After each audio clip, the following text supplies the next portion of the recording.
დღევანდელი ჩემი თემა, როგორც აღინიშნა, არის სიფხიზლე სამთო ლიტურგიაში ივანე ფროპის ერთი ქადაგების მიხედვით და მისი კვალი ფილოკალიაში. მესმის რომ შეიძლება დამაბნელა ჟღერდეს, იმიტომ რომ რაღაცნაირად ჩახლართული სათაური აქვს, მაგრამ რაღაცნაირად ნელა განმარტავ რატომ ავარჩია ეს ორი წყარო და ასე ვთქვათ, რა არის ამ შეხვედრის მიზანი. რადგან თაზომ ცალ მოგახსენე ჩემს შესახებ, ამიტომ დროს აღარ დავკარგავ. ერთადერთი იმას აღნიშნა, რომ ჩემი ელფოსტა არის მითითებული ამ გვერდზე. ჩემ შემთხვევაში მე ჩემს სლაიდებს ავდივართ თავდრაივზე, იმიტომ რომ არის რაღაცა მონაკვეთები, რომელთაც პერიფრაზით მომიხდა, ან მომიხდა რაღაცნაირ შინაარსი გამეკრიბა და არ ვარ დარწმუნებული, რომ ის ტექსტები, რომლებიც ვახსენე, ყველა არის ხელმისაწვდომი ქართულ ენაზე. თუმცა მოვიძიე რაღაც ბმულები და თუ კი რამე მოიძიება იმისგან, რაც გვახსენებ. ერთი დოკუმენტი იქნება მოცემული, სადაც ამ ყველაფერს გავაზიარებ. შეგიძლიათ რომ მაგალითად რაღაც ქართულ ვებსაიტებზე თუ სხვადასხვა სახის ლიტერატურა გადახვიდეთ და გაეცნოთ. გარდა ამისა, ძალიან ბევრი არის კიდევ ისეთი საკითხავი, რომლებიც ინგლისურ ენაზე არის. მაქვს, ასე ვთქვათ, ხანდახან ფუფუნებას, რომ ესეთი სახის ლიტერატურა კონდეს ხელთ, რაც შეიძლება ესე ინტერნეტში ვერ მოძებნოთ, ამიტომ ასე ვთქვათ, რაც არის ძვირფასი მასალა, ამასაც რაც მე მიმაჩნია, რომ ძალიან ვთქვათ, ძვირფასი არის, ამასაც აუცილებლად გავაზიარებ.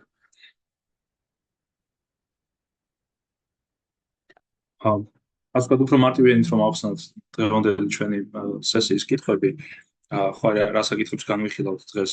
ეს არის ერთი მხრივ, როგორ ხდება იმ რეალობის წოდომა, რომელიც სამთო ლიტურგიაზე არსებობს. და რა თქმა უნდა, ეს არ არის რაღაცა 12 საფეხურიანი გზამკვლევი, როგორ შეიძლება რაღაცა ლიტურგიის უხილავი სახე დავინახოთ, არამედ ეს არის უბრალოდ ახსნა იმ პრინციპისა, რომელიც ჩვენს ტრადიციაში არსებობს, როგორ ხედავს, როგორ გადმოგცემს ჩვენი ტრადიცია იმას, თუ რა სახით ეზიარება მოწმონე იმ რეალობას, რომელიც სამთო ლიტურგიაზე არსებობს. და მეორე მხრივ, არის ძალიან მნიშვნელოვანი კითხვა, როგორ მიემართება ეს გამოცდილება პირად ლოცვას. ერთია რომ მაგალითად ლიტურგიაზე ვიღებთ გარკვეული სახის სულიერ გამოცდილებას, ვთქვათ რაღაცა სულიერ გაკვეთილს, მაგრამ მეორე საკითხია, როდესაც ლიტურგიიდან ბრუნდებით შინ, რას ნიშნავს ეს გამოცდილება ჩვენთვის.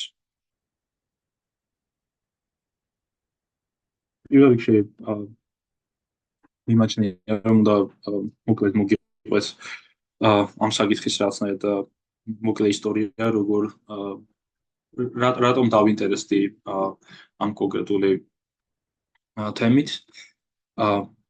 ორ ეპიზოდს მოგიყვებით. ერთი ეს არის, როდესაც პატრიციკის კლასში გავიარეთ ივანე ფროპირის ქადაგება ღვთის შეუცნობლობის შესახებ.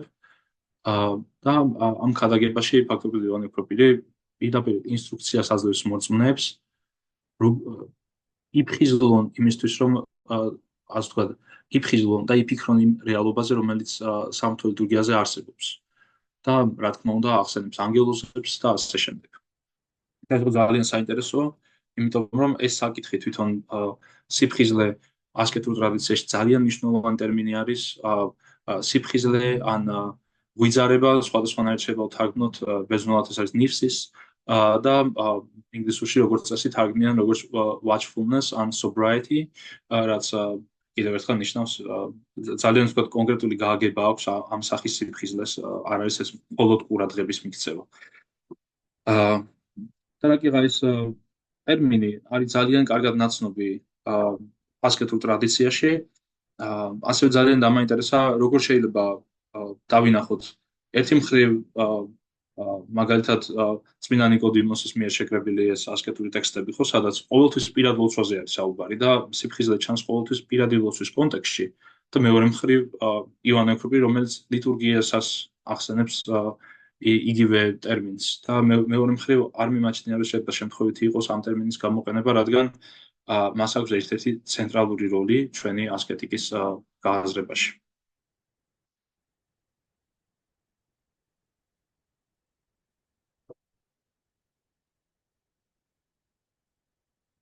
პირველ რიგში რას მოიცავს ეს გადაგება? ივანე კროპირის მეოთხე ჰომილია ღვთის შეუცნობლობის შესახებ მიემართება, ასე ვთქვათ, მრევლს წმინდა მამა მოუწოდებს, რომ როდესაც წირვის დასაწყისში დიაკონი ამბობს ბოდიში, როდესაც დიაკონი ამბობს დგეთ შიშით არა წირვის დასაწყისში, არამედ შუა ნაწილში, წმინდა მამა ამბობს, რომ მორწმუნემ ყურადღება უნდა გადაიტანოს მიწერი საგნებიდან ზეციერზე. წმინდა მამა ამბობს, იფიქრეთ იმაზე, რაც ხდება აქ. იფიქრეთ იმაზე, რომ მონაწილეობ ქერუბიმებთან ერთად, განეშვებით ყოველგვარ მიწეს და ეს არის ასე ვთქვათ ძალიან კონკრეტული დახასიათება იმის და ამბობს, რათა მიახლოთ სასუფეველს და დადგეთ დიდების საყდართან. მეორე მხრივ ძალიან მნიშვნელოვანი არის ის საკითხი, რომ როგორც გითხარით, ამის გზად ივანე კროპირი ასახელებს სიფხიზლეს, რაც არის ნიფს, რაც როგორც გითხარით, არის ღვიძარება თუ სიფხიზლე, და ამიტომ ასე ვთქვათ, გვაქვს ორი მნიშვნელოვანი საკითხი, როდესაც საუბრობთ ლიტურგიაზე ჩვენი გამოცდილების ასე ვთქვათ გაგებასთან, როგორ შეიძლება მორწმუნე მიახლოს ასე ვთქვათ ღვთაებრივ მისტერიებს. ერთი მხრივ გვაქვს ლიტურგიის ხილული და უხილავი სახე. ხილული, რასაც მორწმუნე თვალით ხედავს, ეს არის ხატები, სხვადასხვა ლიტურგიული ობიექტი, სხვადასხვა ლიტურგიული მოქმედება, ისმენს ლოცვას და ასე შემდეგ. მეორე მხრივ არის ის უხილავი რეალობა, რომელსაც როგორც წესი, ვთქვათ, რიგითი მორწმუნე ვერ აღვიქვებს. მაგრამ წარმოდგენილი არის წირვაზე, მიუხედავად იმისა, ჩვენ შევიმეცნებთ ამას თუ არა. მეორე მხრივ ძალიან მნიშვნელოვანი არის ის, რომ როგორც თქვი, ეს პროცესი ხდება სიფხიზლის მეშვეობით, ანუ ამ ღვიძარებით მიახლება ადამიანი სწორედ ამ უხილავ რეალობას. როდესაც ვამბობთ სიფხიზლეს, ამ ტერმინსაც განმარტავ, მაგრამ პირველ რიგში მოდი ნახოთ, როგორ ხედავს ჩვენი ტრადიცია ლიტურგიის მისტიურ მხარეს. კიდევ ერთხელ დღეს ვახსენებ ზოგიერთ ტექსტს, რა თქმა უნდა, ამ ტექსტების ძალიან სიღრმეში ვერ ჩავალთ. მით უმეტეს, როცა საქმე ეხება ადრეულ ქრისტიანულ ტექსტებს, ვიცით, რომ ეს არის ასე ვთქვათ, რაღაცნაირი მისტიკური ლიტერატურა, რომელსაც აქვს მრავალი მხარე. ერთი ასეთი არის ჰერმას მწყემსი, ან ქართულად ნახე, რომ არის სხვადასხვანაირად ნათარგმნი, შეიძლება ინტერნეტში მოზებდნენ როგორც ερμის მწყემსი, ან ερμას მწყემსი. მე მაინც ვირჩევ ამ გამოთქმას ჰერმას მწყემსი და უბრალოდ ინფორმაციისთვის აღნიშნავ, რომ შეიძლება სხვადასხვანაირად იყოს ეს სახე ნათარგმნი. ეს არის ადრექრისტიანული ტექსტი, რომელიც ვიცით, რომ ქრისტიანებს შორის პოპულარული იყო მეორე, მესამე, მეოთხე საუკუნეებში. ამ ტექსტს აქვს ძალიან საინტერესო სტრუქტურა. იმ მხრივ, რომ არის ასე ვთქვათ, არის ძალიან არასტანდარტული ქრისტიანული ტექსტი, იმისგან, რასაც შეიძლება დღეს ველოდეთ რაღაცნაირად, ასე ვთქვათ, ან პატრისტიკული ტექსტიდან ან ასე შემდეგ. ეს არის ასე ვთქვათ,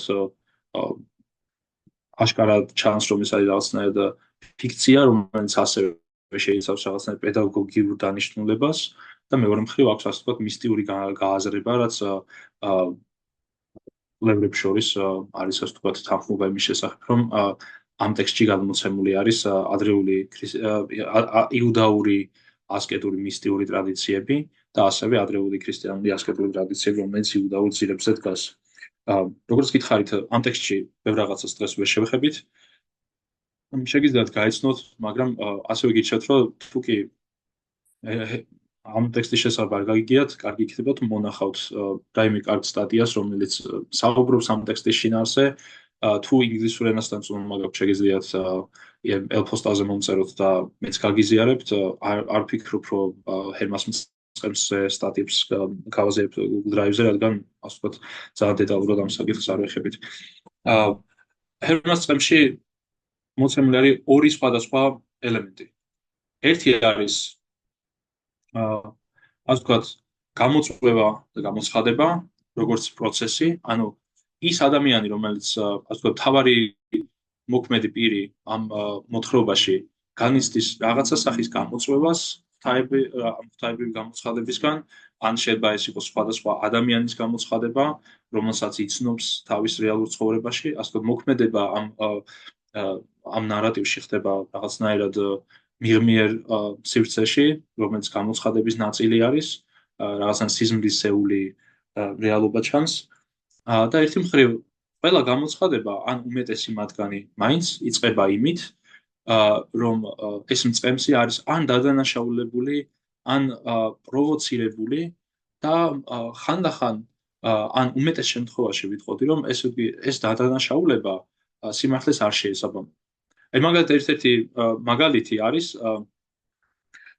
ხედავს ქალს, რომელსაც რეალურ ცხოვრებაში იცნობდა, როდას და ასე ვთქვათ, ეს როდა მიდის და ეუბნება, რომ შენ წლების წინ როცა ნახე შემთხვევით, რომ ასე ვთქვათ, დინარეში ბანაობდი, გქონდა არაწმინდა აზრი ჩემს შესახებ.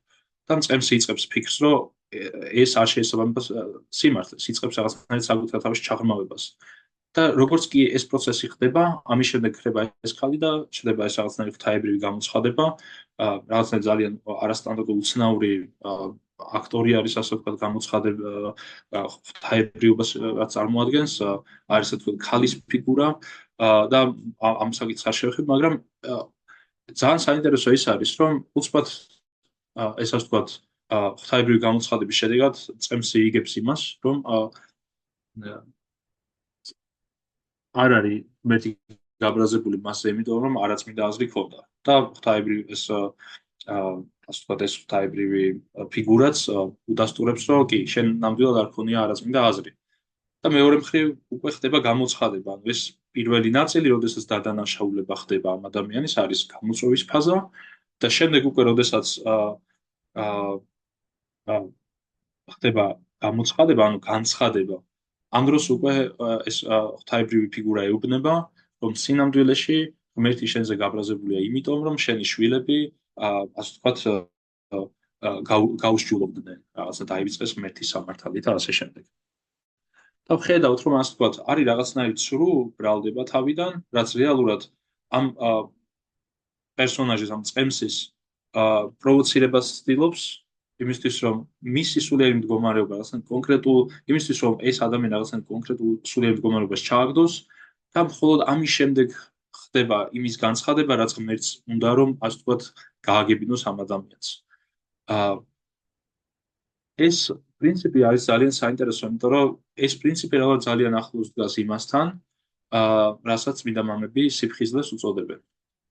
ამაზე მე რომელიც ვისაუბრებ, მაგრამ გარდა ამისა, რომ ასე ვთქვათ, ეს სიფხიზლე ან რაღაცნაირად ამ ადამიანის შეფხიზლება არის ერთ-ერთი ლაიტმოტივი ამ ტექსტის. მეორე მხარე ამის არის ის, რომ ჰერმას მწყემსში გამოიყოფა სამი ტიპის ლიტურგია. ამ ძალიან უცნაურ, ძალიან არასტანდარტულ ტექსტში ჩანს ეს კლასიფიკაცია, რომ არსებობს ლიტურგია ტაძარში, რაც არის ფიზიკური ლიტურგია, შინაგანი ლიტურგია, რაც ასე ვთქვათ, ადამიანის შიგნით ხდება, როდესაც ადამიანი უკვე იწყებს განცდას ამ ყველაფრის და ასე შემდეგ, და არსებობს ზეციური ლიტურგია.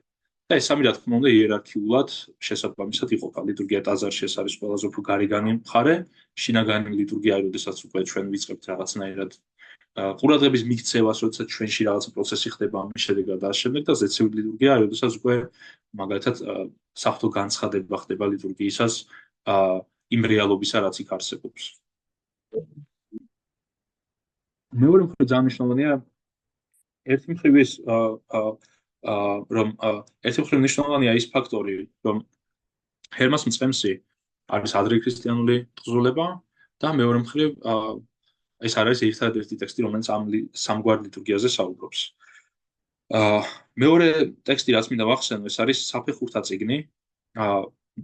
არ ვარ დარწმუნებული, რომ ეს წიგნი ქართულად არის ნათარგმნი, თუ ვინმეს გაქვთ ინფორმაცია, ძალიან გამიხარდებოდა რომ მენახა, მე მაქვს ინგლისური თარგმანი ნანახი, ეს არის სირიული ტექსტი, რომელიც მე-4 საუკუნეებს მიეკუთვნება და არის დაზრილი უცნობი ავტორის მიერ. ესე არც თუ ისე დიდი წიგნი, მცირე ზომის ტექსტია საკმაოდ, რომელიც შეიცავს 30 საფეხურს. მემრას და თითოეულ საფეხურზე, ასე ვთქვათ, განმარტებული არის ადამიანის სულიად როგორ ვითარდება. ამ თითოეული საფეხური რაღაცა თითოეულ რაღაცა მნიშვნელოვან საკითხს ფარავს. ამ ტექსტში მე-12 თავი, ანუ მე-12 საფეხური მიემართება სწორედ ამ საკითხს, რაც გულისხმობს ხილულისა და უხილავი ლიტურგიის არსს. აქაც გვაქვს იგივე კლასიფიკაცია, ვიტყოდი რომ ძალიან მსგავსი მაინც ჰერმას წემსისა, რაც გულისხმობს იმას, რომ არსებობს ხილული ლიტურგია, ასე ვთქვათ, გარიგანი ლიტურგია, რაც შეხედავთ, არსებობს შინაგანი, არსებობს ზეციური.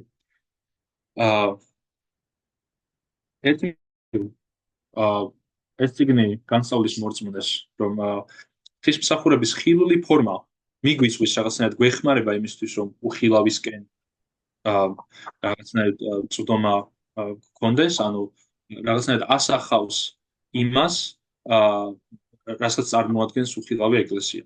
არის ასე ვთქვათ, როგორც მაგალითად ხატი წარმოადგენს ამ გამოსახული პირის, ასე ვთქვათ, შინაარსს, ასევე ხილული ლიტურგია, ის ლიტურგიული მოქმედებები თუ საგნები ლიტურგიული და ასე შემდეგ ასახავს უხილავი ლიტურგიის, ასე ვთქვათ, ანარიკლივით არის.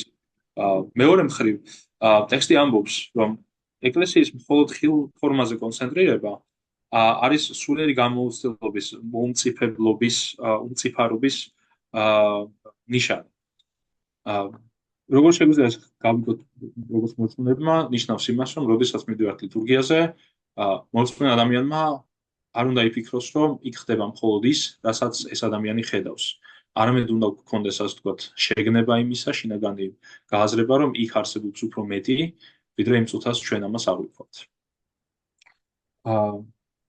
ძალიან საინტერესო გააზრება აქვს, ასე ვთქვათ, ამ ტექსტს, როგორ ხდება ადამიანის მორწმუნეს შინაგანი შეცვლა ამ შინაგან ლიტურგიასთან და შესაბამისად ლიტურგიასთან ურთიერთქმედების შედეგად, ანუ როდესაც ღმერთი ინებებს, რომ ასე ვთქვათ, ამ ადამიანს ჰქონდეს ამის უნარი და ამბობს, რომ ასე ვთქვათ, როდესაც შინაგანად მსახურობთ, როდესაც ვთქვათ, უფრო მარტივ ენაზე გადავთვალოთ, როდესაც გულით მსახურობთ, რაღაცნაირად როცა იქ მთელი არსებით ვიმყოფებით, ჩვენი სხეული ხდება ტაძარი, ხოლო გული საკურთხეველი. და ხედავთ, რომ ასე ვთქვათ, ტექსტი მიემართება იმას, თუ როგორ შეიძლება მორწმუნე გახდეს ტაძარი.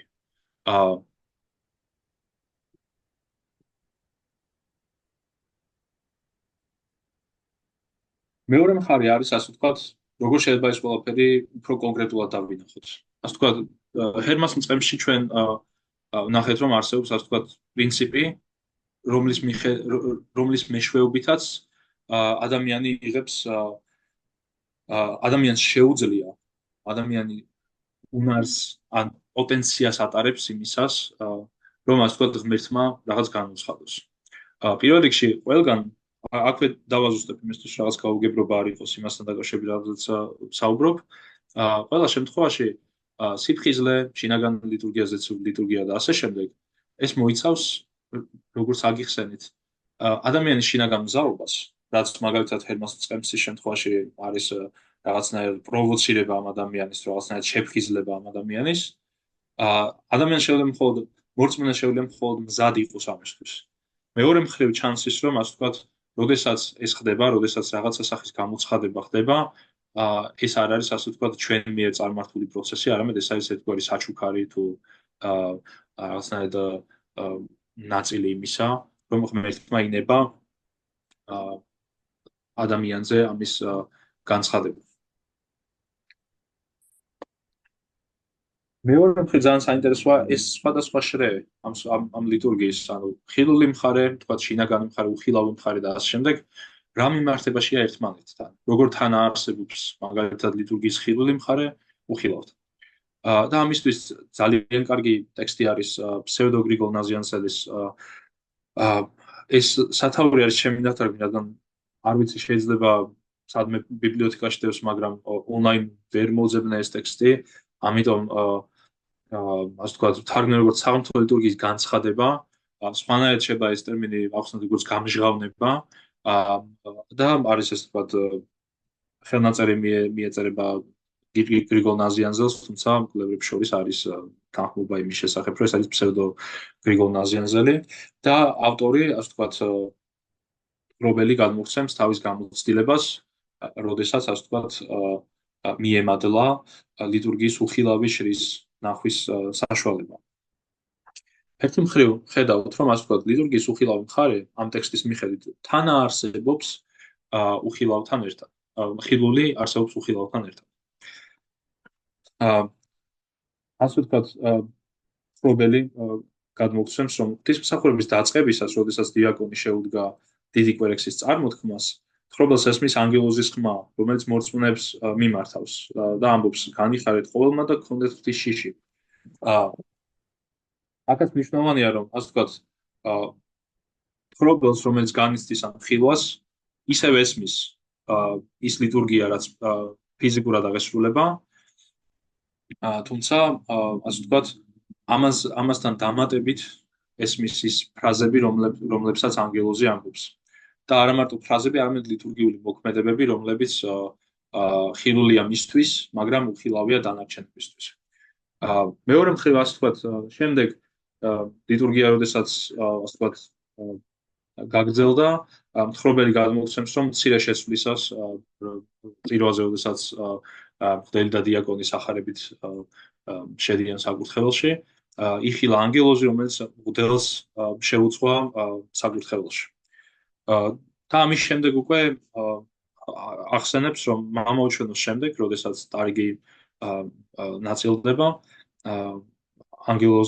ხედავს ანგელოზებს დანთხელში, რომლებიც კლავენ ყრმას, ავსებენ ბარძიმს მისი სისხლით და შემდეგ მის ხორცს ანაწილებენ.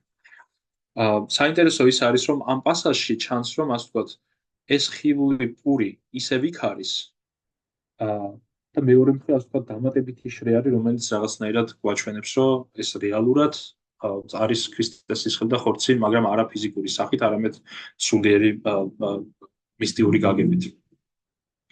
ასე ვთქვათ, ამ ტექსტში ვხედავთ, რომ ეს სხვადასხვა შრე თანაარსებობს, პარალელურად მიედინება და ადამიანი, რომელიც ამ გამოცხადებას განიცდის, ისევ ხედავს, ისევ რჩება იმ რეალობაში, თუმცა ხედავს უფრო მეც ვიდრე სხვები. მეორე მხრივ, ძალიან საინტერესო დეტალი არის ის, რომ წინა ელემენტზე რომ დავბრუნდეთ, ხო, როდესაც წივის დასაწყისში ესმის ანგელოზის მიმართვა, ანგელოზი მიმართავს ყველას, ანუ ამბობს, რომ განიხარეთ ყოველმა და არა მხოლოდ იმ ადამიანს, ვისაც ამის დანახვის ნიჭი ან გაგონების ნიჭი აქვს. და ჩანს, რომ ასე ვთქვათ, ეს არის ასე ვთქვათ, შეთავაზებული, მიმადლებული თუ ასე ვთქვათ, განკუთვნილი ყველასთვის, მაგრამ ასე ვთქვათ, მეორე ადამიანური მხრიდან, ანუ მორწმუნის მხრიდან ეს ყოველთვის არ აღიქმება ჩვენი უყურადღებობის, ცოდვებისა თუ ასეში მომზადებლობის გამო. როგორც საფეხურთა წიგნი ამბობს, ასე ვთქვათ, ჩვენი უმწიფარობის გამო.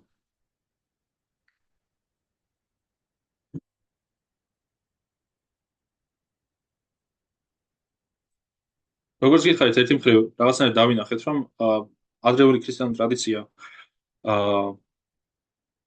განმარტავს, რომ არსებობს ლიტურგიაში სხვადასხვა შრე, სხვადასხვა ფენა და მეორე მხრივ ვიცით, რომ ეს ფენები თან არსებობს, ასევე გამოჩნდა ის, რომ ასე ვთქვათ, ამის დანახვა შესაძლებელია მხოლოდ ასე ვთქვათ, იმ ადამიანის მიერ, რომელსაც აქვს ამის მზაობა. და ივანე ოქროპირი თავის მეოთხე ქადაგებაში ღვთის შეუცნობლობის შესახებ, იმ ქადაგებაში, რომლის წარმოდგენითაც დავიწყე, განმარტავს, რომ ამის გაკეთება შესაძლებელია სიფხიზლით. თავის მრევლს, როდესაც ის მოუწოდებს, რომ იყვნენ, იფიქრონ იმ ზეციურ რეალობაზე, რაც იქ არსებობს, რაც იქ უკვე წარმოდგენილია, იმავდროულად ამბობს, რომ იფხიზლონ. ასე ვთქვათ, მეორე ნაწილი ამ მოხსენების არის სწორედ სიფხიზლის შესახებ, ანუ რას წარმოადგენს სიფხიზლე ჩვენს ტრადიციაში? ერთი მხრივ გავარკვიოთ ლიტურგიის შრეები, როგორც ჩანს ჩვენს ტრადიციაში, მეორე მხრივ, ასე ვთქვათ, რას წარმოადგენს სიფხიზლე. და აქ ცოტა შორიგზით უნდა ვიაროთ, რადგან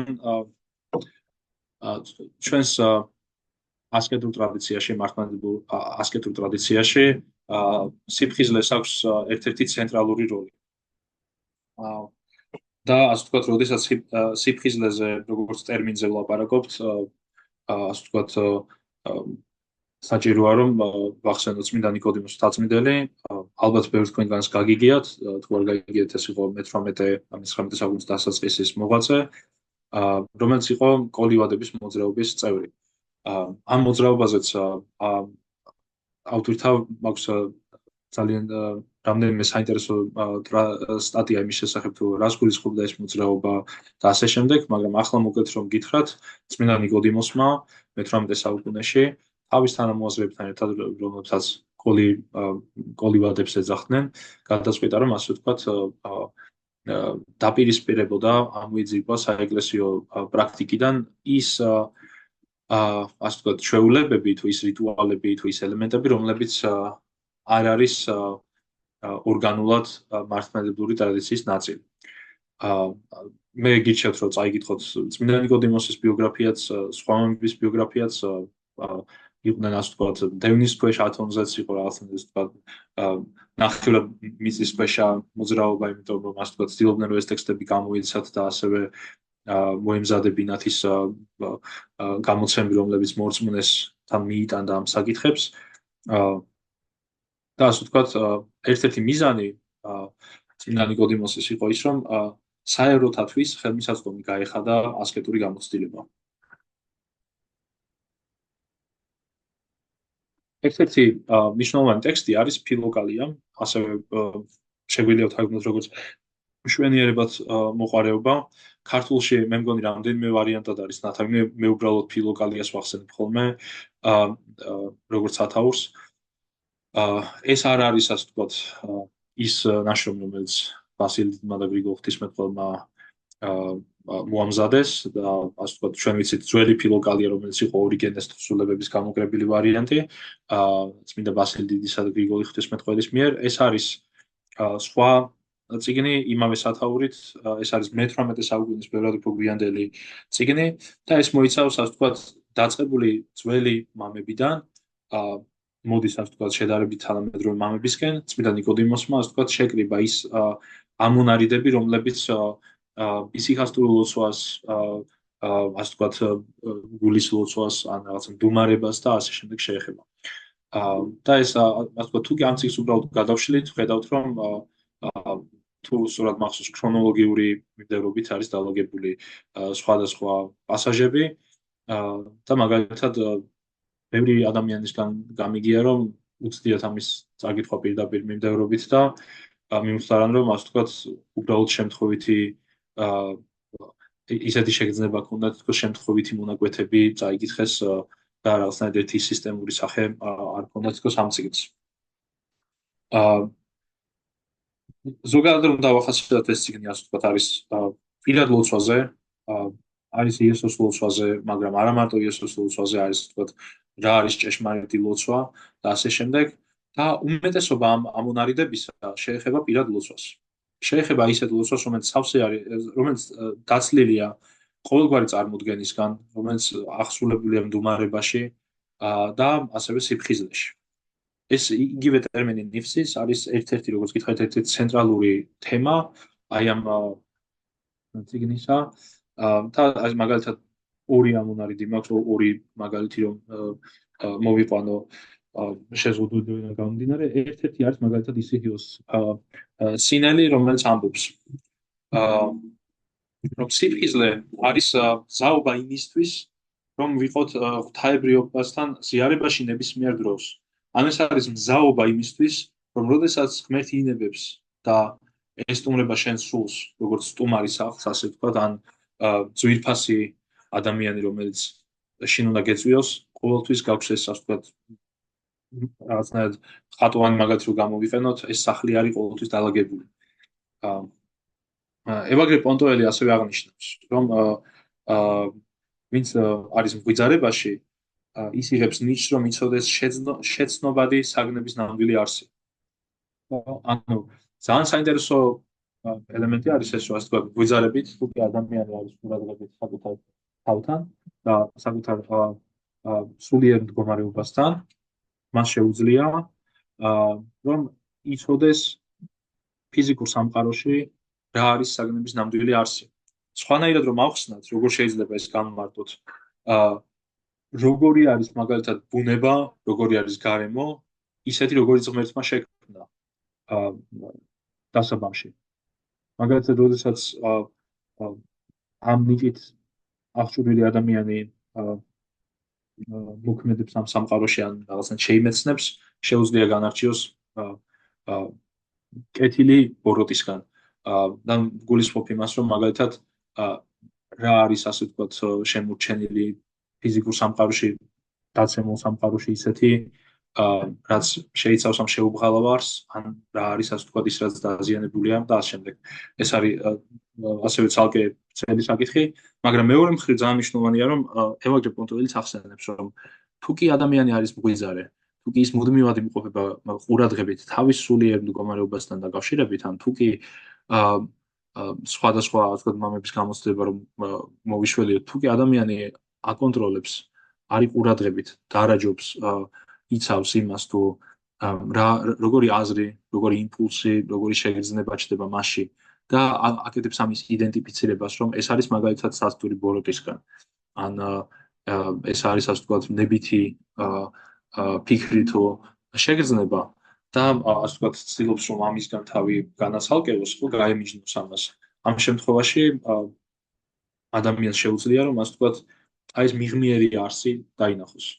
და რა თქმა უნდა ეს დაკავშირებულია იმასთან, რომ თუ კი ადამიანი სულს განიწმენს, თუ კი ადამიანი არის აღდგენილი იმ რეალობაში, როგორშიც ღმერთმა შექმნა ადამი და იყო დაცემამდე, ან რა რეალობისკენაც ქრისტე მიგვიწვის, ამ შემთხვევაში უკვე შესაძლებელია რომ ასე ვთქვათ ადამიანმა აი ეს უხილავი არსი, ან შეგვიძლია უბრალოდ ჩვენთვის საეროტათვის რომ გამართოთ, შეგვიძლია უბრალოდ ვთქვათ რომ ასე ვთქვათ არ მარტო უხილავი არსი, არამედ შინაარსიც კი ამ შემთხვევაში დაინახოს. და რატო არ დარეგისტრირე ჯიმა? ფულა არის ძალიან ყველაფერი. კი. რამდენი საათია? რაღაცა საათი ჩათვლი მისთვის რომ ასე ვთქვათ შევაჯეროთ ერთმანეთთან, როგორ შეიძლება მიემართებოდეს აი ეს ძალიან ასკეტური გამოცდილება სიფხიზლისა, ხო, რომ ასე ვთქვათ შევები რომ ადამიანმა რომელიც ცდილობს რომ ასე ვთქვათ მდუმარე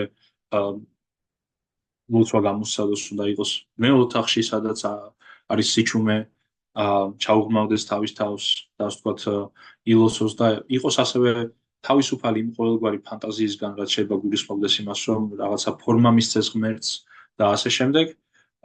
როგორ შეიძლება რომ ეს ასე ვთქვათ შევათავსოთ იმასთან, რასაც ივანე უფროპირი აღწერს. ერთი მხრივ მოუწოდებს მორწმუნეებს რომ იყვნენ ხიზლად, რაც არის იგივე ტერმინი, რაც ასე ვთქვათ ფილოკალიაში, მეორე მხრივ ასე ვთქვათ მორწმუნეებს მოუწოდებს იმაზე რომ იფიქრონ ამ ზეციურ რეალობაზე. ამისთვის ასე ვთქვათ სანამ პასუხს განმარტავდე, საჭიროა რომ ასე ვთქვათ დავინახოთ თვითონ ფილოკალიის როგორც გამოცემის მნიშვნელობა, ისე როგორც ჩაიფიქრა წმინდა ნიკოდიმოსმა. დღეს ჩვენ ვიცით რომ ასე ვთქვათ წმინდა ნიკოდიმოსმა ფილოკალია გამოსცა არა როგორც ცალკეული წიგნი, არამედ როგორც ნაწილი მისი ასე ვთქვათ ერთი დიდი პროექტისა. და ეს წიგნები ასე ვთქვათ რომლებიც აი ამ გამოცდილებას ავსებს არის ერთი მხრივ ფილოკალია, უხილავი ბრძოლა და ასევე არის სწავლანი იმის შესახებ, რომ განუწყვეტლად უნდა ვეზიარებოდეთ ქრისტეს წმინდა საიდუმლოს, ან შეიძლება ზოგჯერ შეგხვდეთ ხოლმე როგორც ხშირი ზიარების შესახებ. ასე იგი როგორც აგიხსენეთ, ფილოკალია და დიდწილად უხილავი ბრძოლაც თუ კი ეხება ძირითადად პირად ლოცვას, სწავლანი იმის შესახებ, რომ წიგნი ხშირი ზიარების შესახებ მიემართება უფრო მეტად ლიტურგიულ გამოცდილებას. მე მახსოვს, როდესაც 2 წლის წინ მას სწავლიდა არქიმანდრიტი მაქსიმოს სიმონა პეტრელი, მაშინ გვქონდა ფილოკალის კლასი და ყოველი კლასის ბოლოს გთხოვდა ხოლმე რომ დაგვეწერა ჩვენი კითხვები. ოღონდ პასუხს არასდროს არ გვაძლევდა ხოლმე. უბრალოდ ეს იყო იმისთვის, რომ ჩვენ თვითონ გვქონდა საფიქრალი კითხვები. და მახსოვს ყოველ ჯერზე, როდესაც ფილოკალიდან ამა თუ იმ ეპიზოდს ამ პასაჟს გამივლიდით, ყოველთვის მქონდა ხოლმე ეს კითხვა, რომ რა კავშირია ეს ზიარებასთან. როგორ შეიძლება ეს შევათავსო, მაგალითად, იესოს ლოცვა, ან წმინდა ნიკოდიმოსის გამარტება იმის შესახებ, თუ რას ნიშნავს გონების გულში ჩაყვანა და ასე შემდეგ, რაც არის ასე ვთქვათ, ასკეტური ლოცვის გამოცდილება, როგორ მიემართება ეს გამოცდილება სამღვთო ლიტურგიას. რადგან ის გარემო, რასაც ისინი აღწერენ, არის ძალიან განსხვავებული იმისგან, რასაც მორწმუნე ტაძარში ხედავს. და მეორე მხრივ, როგორ თან არსებობს ეს ორი ერთმანეთთან, ანუ რომელს ასაზრდოებს და ასე შემდეგ. ან მორწმუნის გამოცდილებაში ეს არის მე ვემზადები ლიტურგიისთვის და შენ სწავლობ ლოცვას და შემდეგ გცდილობ რომ გონება არ გამეფანტოს, ყურადღებით ვიყო და ასე შემდეგ, თუ პირიქით ლიტურგიაზე ვსწავლობ ამ ყველაფერს და მე ამის შემდეგ უკვე ვცდილობ რომ შინ ის რაც ვისწავლე ეკლესიაში რაღაცნაირად შევინარჩუნო.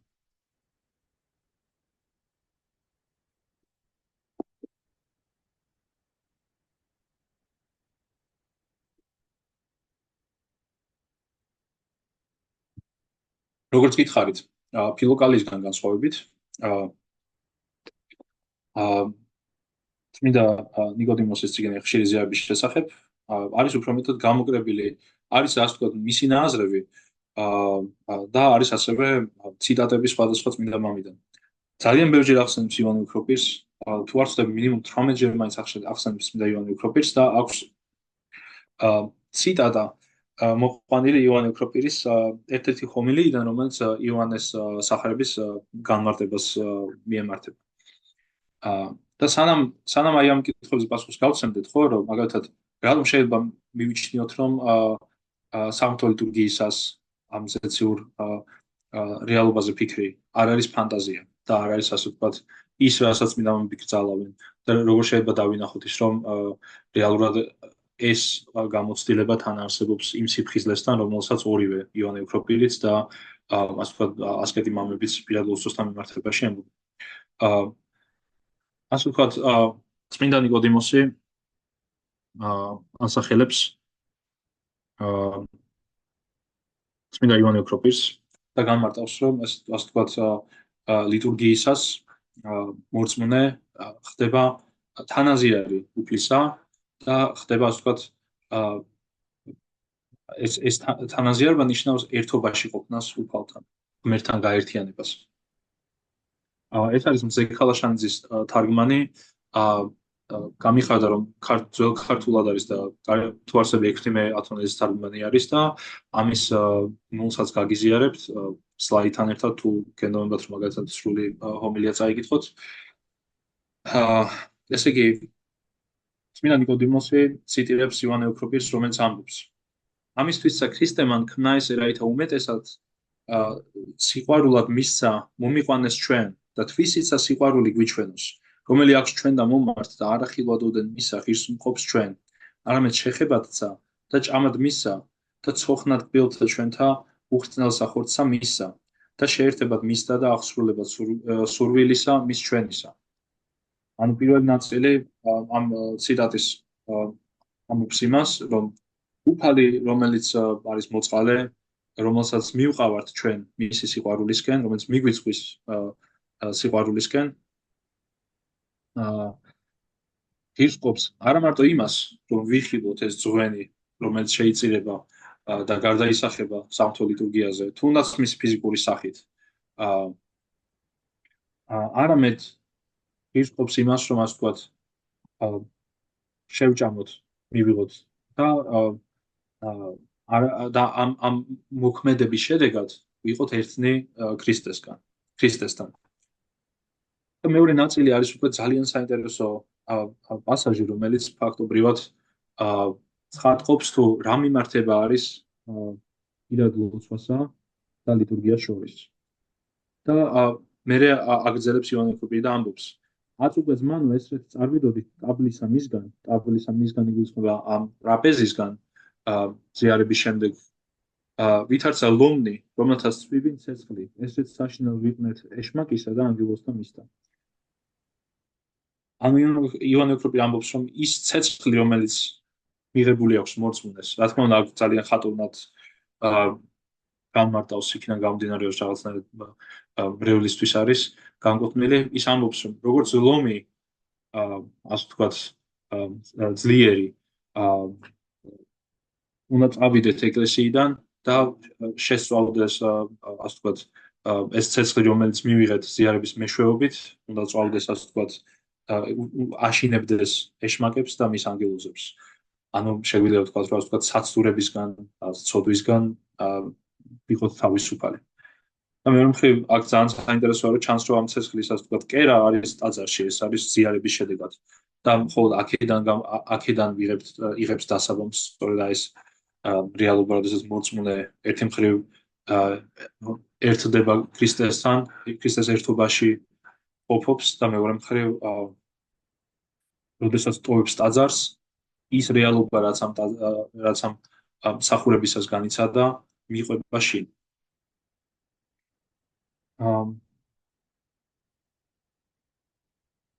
გარდა ამისა, როგორც გითხარით, ძალიან საინტერესო არის, ასე ვთქვათ, ერთი მხრივ ნახეთ, რომ მიმართება არის, ასე ვთქვათ, ტაძრიდან შინისკენ. სწავლობთ ტაძარში, ასე ვთქვათ, სწავლობთ სამღვთო ლიტურგიისგან და შემდეგ ვცდილობთ, რომ შინეს შევინარჩუნოთ, შინეს რაღაცნაირად გავაგრძელოთ ამის კეთება, რასაც ლიტურგიისას ჩვენ გამოვცდით. ერთი მხრივ ძალიან მნიშვნელოვანი აღინიშნოს ის, რომ როდესაც წმინდა მამები საუბრობენ ასკეტურ ლოცვაზე, სიფხიზლესა და ასე შემდეგ, ყოველთვის საუბრობენ იმაზე, რომ ეს არის შინაგანი პროცესი. და ჩვენც ნახეთ, რომ ასე ვთქვათ, საფეხურთა წიგნიც, მის მწყემსიც საუბრობს იმაზე, რომ ეს არის შინაგანი პროცესი. და ამიტომ ასე ვთქვათ, ჩვენი შეხვედრის დასასრულს რაღაცნაირად რო შევაჯამო, როგორ ხდება ეს შინაგანი პროცესი ლიტურგიისას და როგორ შეიძლება დავინახოთ მე ეს შინაგანი პროცესი ლიტურგიიდან გამომდინარე შინ.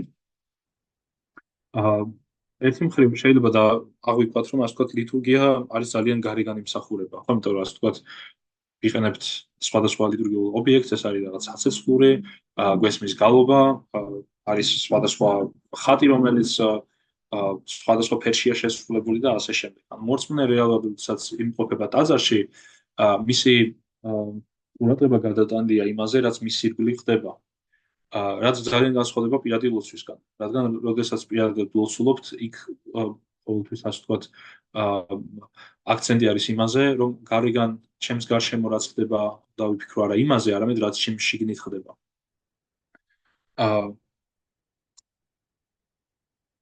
რომ არა ზიარების ცენტრალურობა ლიტურგიაზე, შეგვეძლო ძალიან ბევრი გველაპარაკა იმაზე, თუ როგორ შეიძლებოდა დაგვენახა ლიტურგია როგორც გარეგანი მსახურება. მაგრამ თუ კი უბრალოდ ასე მარტივად გამოცდილების დონეზე წავყვებით ლიტურგიის მსვლელობას, მორწმუნე იგებს უამრავ შეგონებას, უამრავ რაღაცნაირად შეხსენებას, ხო, ეს არის აღდეგინ, სიბრძნით, მოხედენ, ვდგეთ კეთილად, ვდგეთ შიშით და ასე შემდეგ, ანუ სხვადასხვა ეპიზოდში ლიტურგიის მღვდელი თუ დიაკონი მორწმუნეებს რაღაცნაირად შეახსენებს, შეაფხიზლებს იმისთვის, რომ ყურადღება მოიკრიბონ.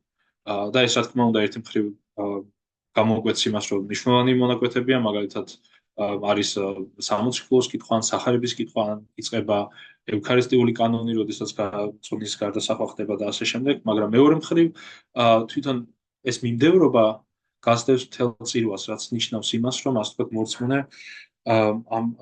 ამ პროცესში არის ვთქვათ ობიექტი იმისა, რომ ანუ მორწმუნეებს ახსენებს სასულიერო პირი მსახური იმას, რომ თუ კი გონება გაგეფანტა, მოიგრიბე შენი ვთქვათ ყურადღება და იყავი ფხიზლად.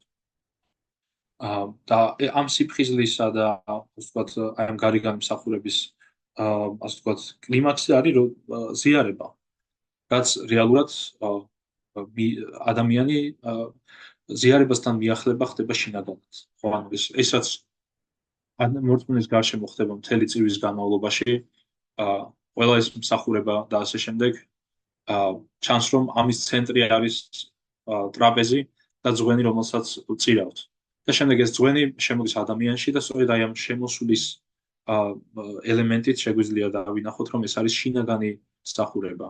რადგან ის, რაც ადამიანის გარშემო ხდება, რაც განსწავლის, ასე ვთქვათ, იმას თუ რას ნიშნავდა ქრისტეს მსახურება, სახარება რაც შეგვახსენებს იმას, თუ რა არის, ასე ვთქვათ, ის გზავნილი, რასაც მაცხვარი მორწმუნეს უგზავნის და ასე შემდეგ, ეს ყველაფერი რაღაცნაირად ერთიანდება ზიარებაში და ზიარების შედეგად ადამიანი ხდება ამის თანამონაწილე და ასევე ეს გარეგანი რეალობა ხდება ადამიანის შინაგანი რეალობის ნაწილი იმ შემთხვევაში, თუ ადამიანი ამის ყურადღებით აღიქვამს.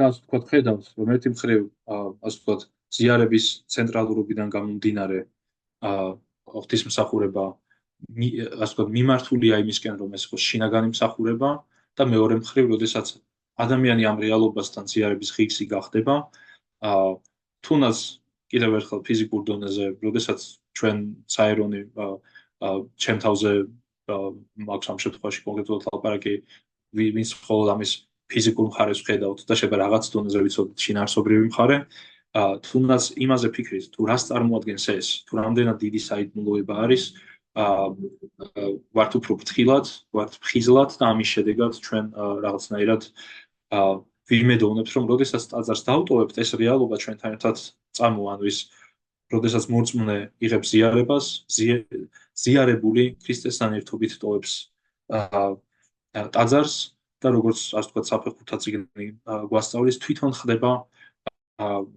იდეალურ შემთხვევაში ტაძარი უფლისა, ხოლო მისი გული ხდება საკურთხეველი. მადლობა ყურადღებისთვის. მე მგონი გვაქვს კითხვებისთვისაც დრო დარჩენილი. თუ გაქვთ რაიმე კითხვა, სიამოვნებით მოგისმენთ.